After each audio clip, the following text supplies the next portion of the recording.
¿Qué tal? ¿Cómo les va? Un nuevo programa de Ayer es Hoy y el título del programa de hoy es Razones de un problema y el problema como solución.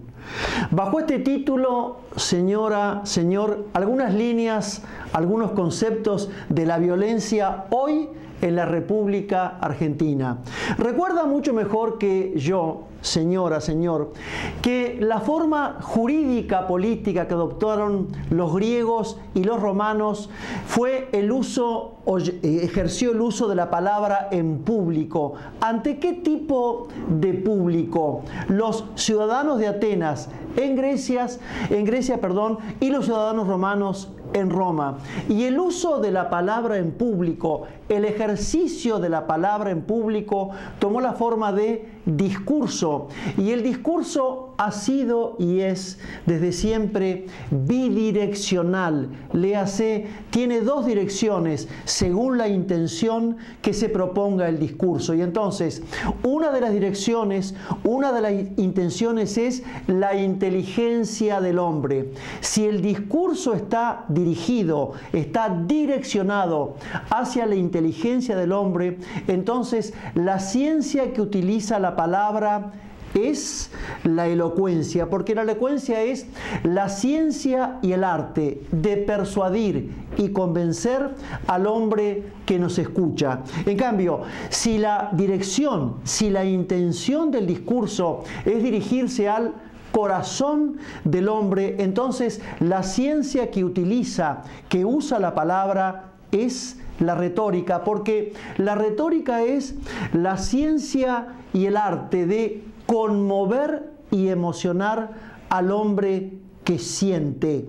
Y entonces el que ejercía el discurso en la antigüedad clásica era el orador, porque el orador es aquella persona que ejerce la forma del discurso político. Y si bien es cierto que Pericles de Atenas, 494 a.C., 429 a.C., tuvo grandes dotes de orador.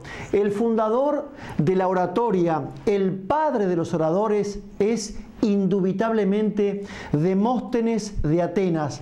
Demóstenes de Atenas, 385 a.C., 320 a.C.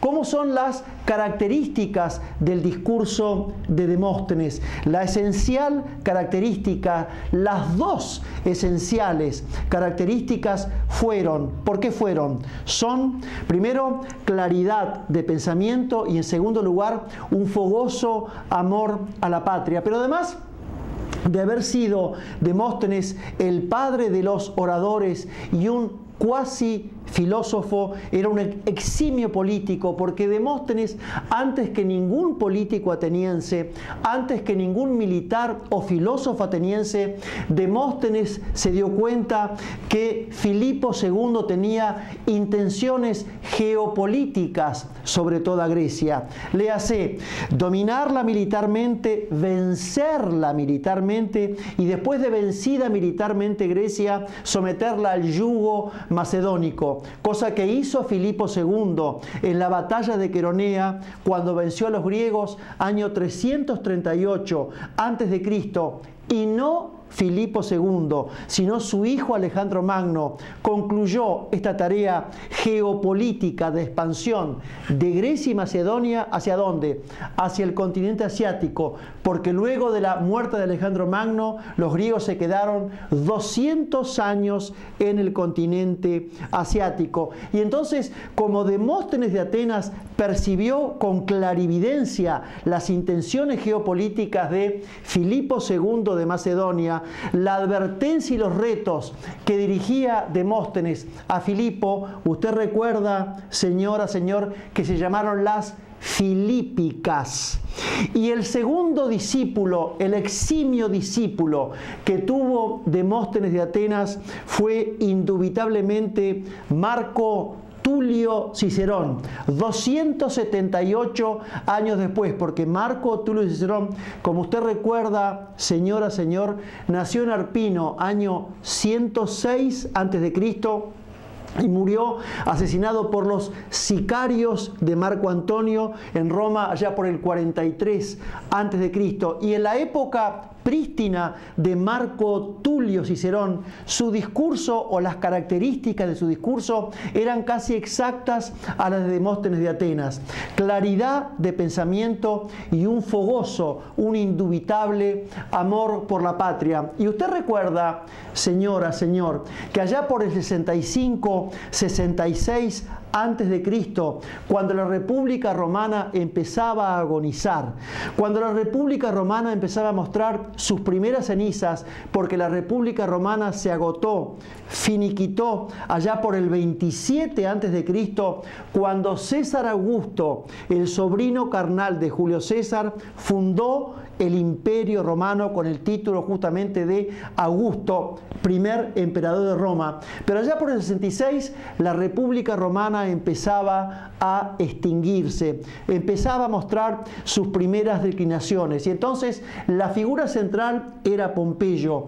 Cuando la figura de Pompeyo se ausenta físicamente de Roma en sus guerras contra las guerras de Pompeyo contra Sertorio, contra Mitrídates, contra los piratas y contra Espartaco, un aristócrata llamado Catilina, que estaba lleno de deudas, intentó sublevar al pueblo y al ejército romano tratando de formar una dictadura militar con apoyo popular. Y entonces las admoniciones que le dirigía Marco Tulio Cicerón a Catilina fueron conocidas como las catilinarias. Demóstenes a Filipo, las filípicas.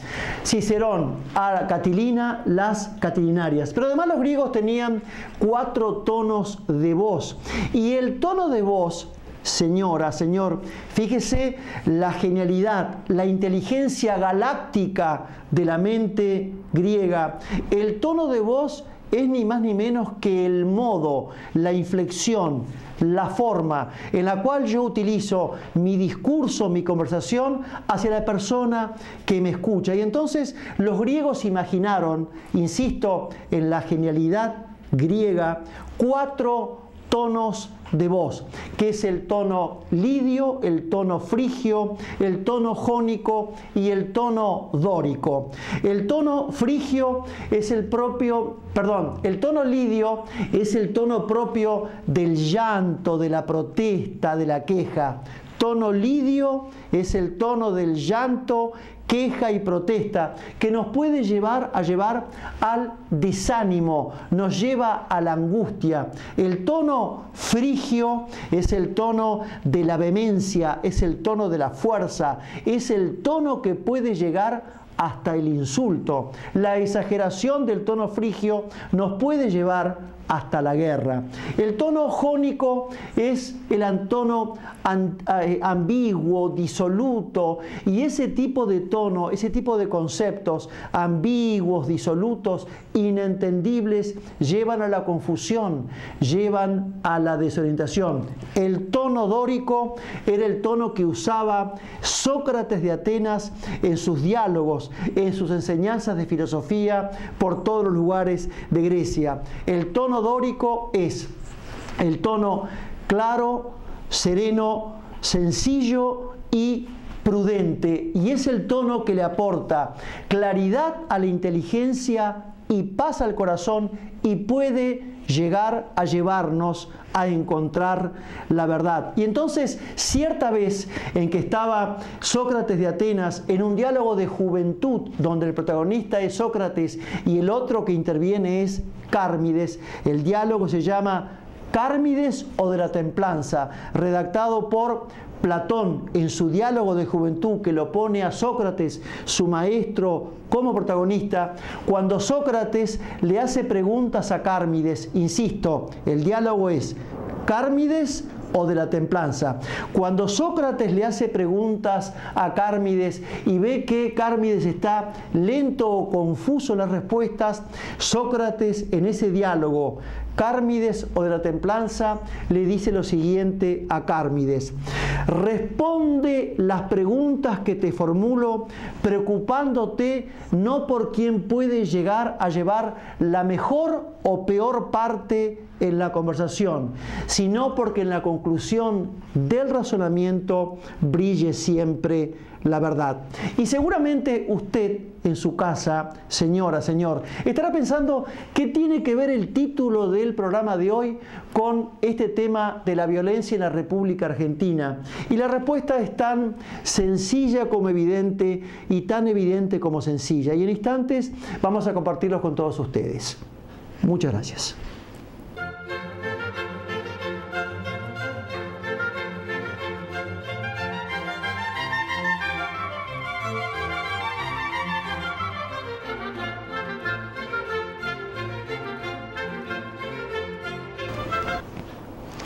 Y entonces los griegos imaginaron 4 tonos de voz, le hace 4 modos, 4 formas en cómo yo tengo de dirigir mis conceptos, exponer mi conversación hacia el oyente, hacia la persona que me escucha.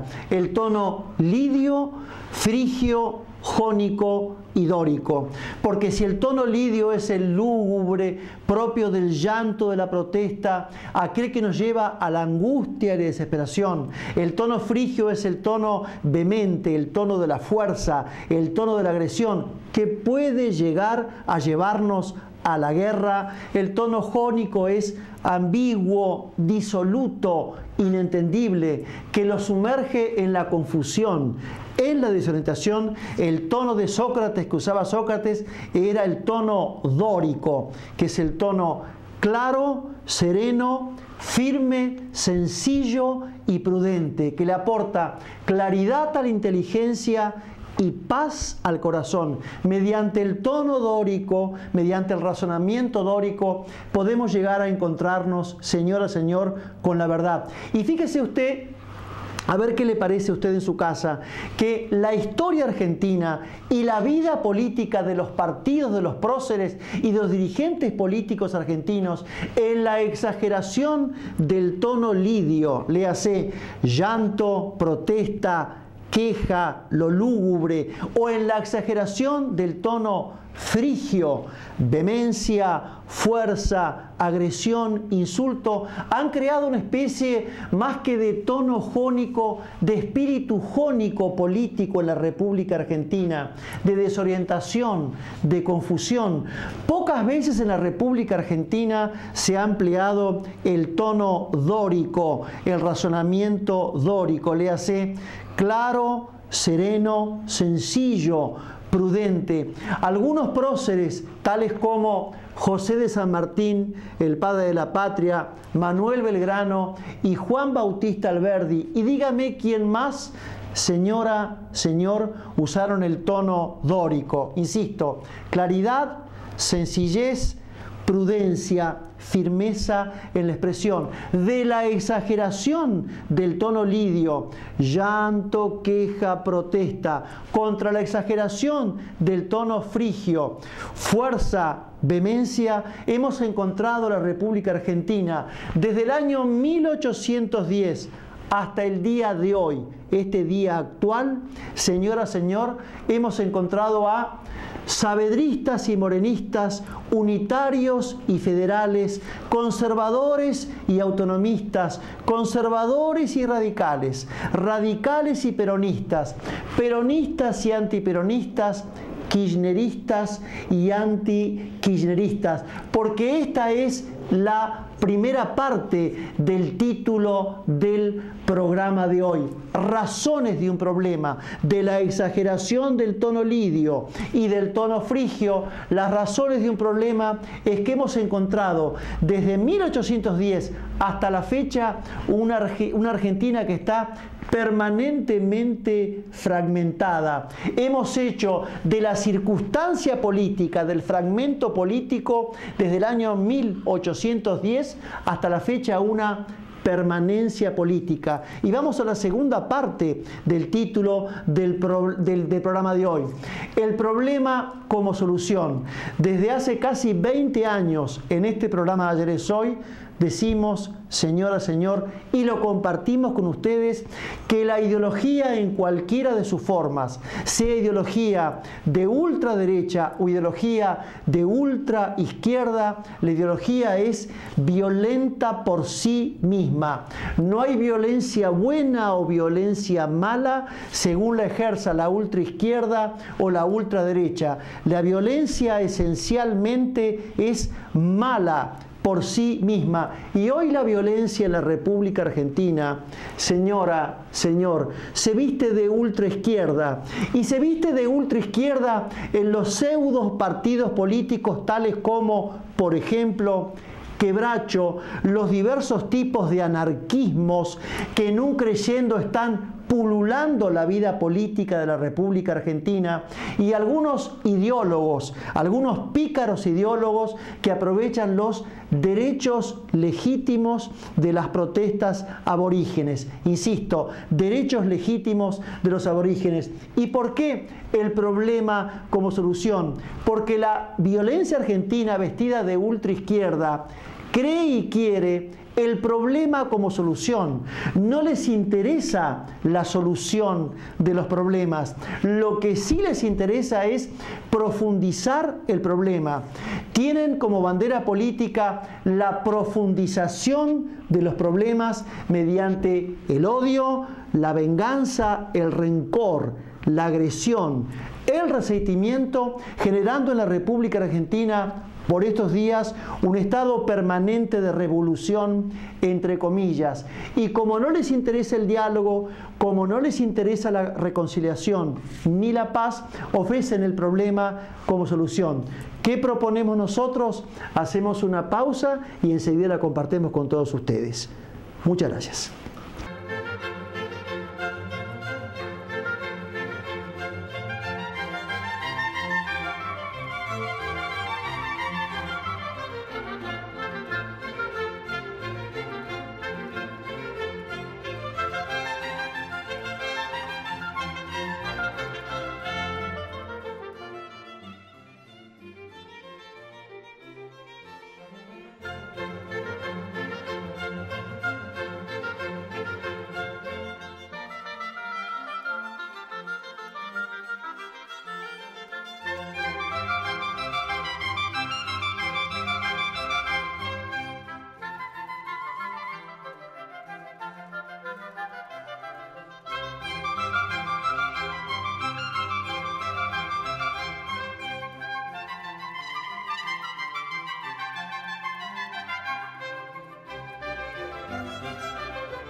Y no había que ser un genio ni ser brillante, señora, señor, a todos ustedes por testigos, que después de padecer la República Argentina, la gente centrada, la gente equilibrada, la gente que realmente cree en la República y en sus instituciones, después de 12 años de decadencia populista del kirchnerismo, de odio, resentimiento, venganza y rencor, que le propusiéramos a usted, señor presidente don Mauricio Macri, allá por diciembre de 2015, una mesa federal de consenso donde usted convocase a todos los gobernadores, a todas las fuerzas sindicales, los industriales, los productores, a todas las ONG, a todas las fuerzas vivas de la República Argentina, para que en esta mesa federal de consenso político redactar, consensuar, implementar, poner en práctica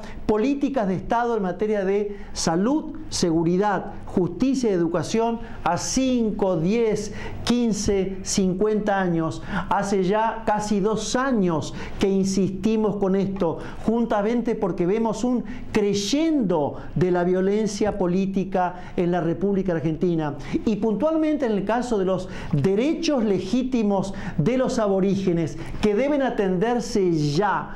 ¿Cuántas veces usted, señora, señor, nos ha escuchado hablar de los pobres de toda pobreza de Chaco, Formosa, Jujuy, parte de La Rioja, Santiago del Estero? Entonces, los derechos de los aborígenes deben atenderse ya. ¿En qué forma? ¿De qué manera?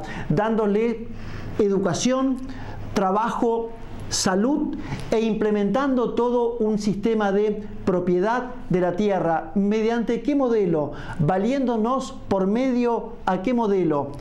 Canadá, Estados Unidos, Australia y Nueva Zelanda han solucionado hace ya varias décadas, insisto, los países Canadá, Estados Unidos, Australia, Nueva Zelanda, hace varias décadas han solucionado el tema aborigen de la siguiente manera: no les han permitido a sus aborígenes formar un estado dentro de otro estado, sino que cada estado, el estado canadiense, norteamericano, neozelandés y australiano, les han concedido la plenitud y vigencia de los derechos como a cualquier ciudadano de los estados mencionados. Y de un tiempo a esta parte, señora, señor, pedimos que a nivel municipal, provincial, nacional, una política sanitarista de prevención de consumos de alcohol, droga y pastillas entre los jóvenes ya de 12 a 25 años. Política de prevención sanitarista, insisto, de alcohol, droga y pastillas, no para estigmatizarlos, no para perseguirlos, sino para curarlos, sino para prevenir, porque los últimos delitos en los últimos 2 años son cruentos por la ingesta, insisto, de alcohol, droga y pastillas. Y como la Argentina todavía no ha recuperado el sentido común, no ha recuperado la prudencia a nivel del hogar, a nivel de la familia, a nivel del colegio, de la universidad, del trabajo, del todos los días, volver a recuperar las 5 palabras mágicas: buen día, por favor, perdón, permiso y muchas gracias. Y de un tiempo a esta parte también creemos, porque así fuimos educados y así fuimos formados, no decimos nada genial, nada brillante, como la mujer, desde que el mundo es civilizado y es culto, la mujer es la segunda educación del hombre. Pedimos el gesto inteligente de la mujer, la palabra inteligente de la mujer argentina, el consejo inteligente de la mujer argentina. Pero que no hable más el doctor Mariano Sauidet, que hable la filosofía clásica, clásica por lo clara, clásica por lo sencilla y clásica por lo actual, porque lo actual como lo clásico nunca pasa de moda. Hoy nos va a hablar el gaucho Martín Fierro. cuando Martín Fierro es José Hernández y cuando Don Quijote de la Mancha es Miguel Cervantes Saavedra. En la pluma inmortal de José Hernández, en el Martín Fierro, nuestra Biblia gaucha, así habla el gaucho Martín Fierro en la primera parte, canto 1, estrofa 14. Soy gaucho y entiéndanlo como mi lengua lo explica. Para mí la tierra es chica y pudiera ser mayor. Ni la víbora me pica, ni quema mi frente el sol. Y el gaucho argentino es fuerte, es digno, es valiente, es prudente, es gallardo, es señorial, como es el argentino contemporáneo, con su aporte de sangre extranjera y sangre aborigen. Créanos, no digo nada genial, señora, señor, que hay que haber sido, hay que ser fuerte, digno, valiente, prudente, gallardo y señorial para haber aguantado y para aguantar todavía el poder de los chorros y los chorros con poder. Hasta la próxima y muchas, pero muchísimas gracias.